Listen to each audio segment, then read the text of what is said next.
In this video, I want to show you how to fix in case your Brother laser printer is canceling your printing before it even starts doing its job.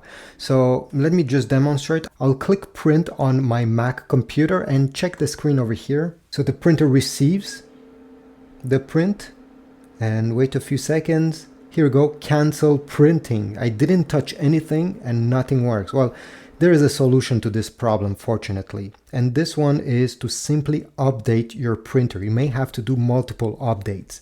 So how do you do this? So the easiest way to update this printer is to download the Brother Mobile Connect app on your Android or iPhone. You can do the same thing on a PC computer or Mac computer, but in my opinion, it has a lot more steps. So once you downloaded the app and you have connected the printer to the app, all right, usually on the main screen of the app, you should click on the top right corner over here, click add machine, and the printer will be added as long as the smartphone and the printer are connected on the same Wi-Fi network. Okay, once you've done this, you're going to see your printer on the top. Click on it. Go down. You're going to see firmware version. Click on it. And then just click the update button. It will take a few minutes. So let's come back when this is done.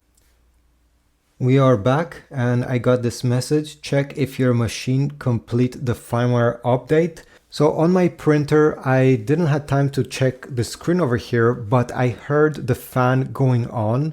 Nothing got printed, but at the end, it simply said ready, and now it's going deep sleep. So the firmware update has been completed. So this is about it. This is how you update your Brother printer. Hopefully this will solve any issues you're having with this unit, if this was the case. And yeah, leave a like, subscribe, and I'll see you in the next video.